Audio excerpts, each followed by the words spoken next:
Well, another 80-year-old who's making headlines this week, Paul Keating, he came out swinging, saying Anthony Albanese should have fired the ASIO boss Mike Burgess when he took office.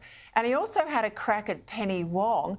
What's happening inside Labor here? Because we had all that spy noise last week. We know most of the chatter that you and I heard centred around Labor MPs, not exclusively, but predominantly Labor MPs. And then you've got Keating weighing in, and, you know, what gets under his skin is anything about China. Read it for us, Greg. Well, Peter, Mike Burgess, the head of ASIO, was very carefully non-partisan, and the only guy who's gone to jail over foreign interference was trying to interfere in the politics of the Liberal Party. And we know there are Liberals who've gone on the Chinese, influence circuit, as well as Labor people. So Keating's attack, I don't think, had any basis in partisanship on the behalf of the intelligence agencies. One good thing happened today, which is Jim Chalmers, the Treasurer, who is Keating's best friend in the federal cabinet and the conduit of his influence, said Keating was wrong to attack not only Penny Wong. Everyone in the Labor Party will defend Penny Wong, and she should be defended. She's an honourable, good person, and Keating's attacks on her are ridiculous.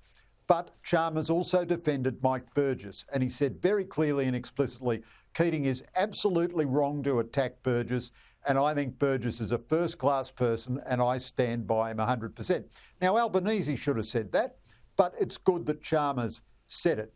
Keating is, I think, a kind of pathetic old guy these days, and everything he said was contradicted by Lee Hsien Loong, the Prime Minister of Singapore, by President Marcos, the President of the Philippines, and even the Malaysian Prime Minister Anwar. A couple of years ago, he was saying ASEAN had to gather together to defend against China, and then he went on to say he would welcome Australia as a member of ASEAN, and Australia doesn't want to join ASEAN. So Keating's idea that we've discredited ourselves by being pro-American is utterly ridiculous. But I'm surprised that Albanese didn't come back and respond properly to Keating himself. They keep trying. Albanese is avoiding the press now. He's had all these pickbacks, but a very marked lack of press conferences out of this.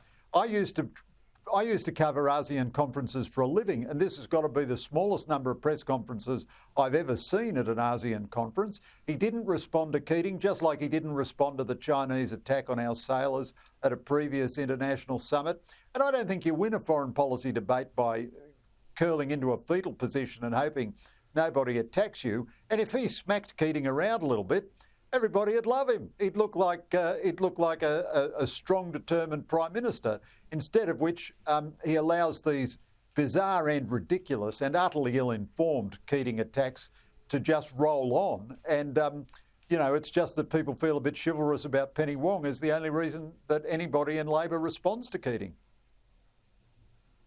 Not wrong, Greg, and I think it's becoming a tactic of the Prime Minister. We saw it with him. I didn't answer my phone, or I didn't get a phone call, or I wasn't briefed. Those points you make about the lack of, exposure and transparency in these ASEAN press conferences and questions from the floor. I mean, I think it's a real deliberate tactic of his office now to pull him out of the media and hope that they get away with just pretty pictures. I don't think that's sustainable. Parliament will be back, not next week, but the week after. We'll see what happens then. Thank you, as always.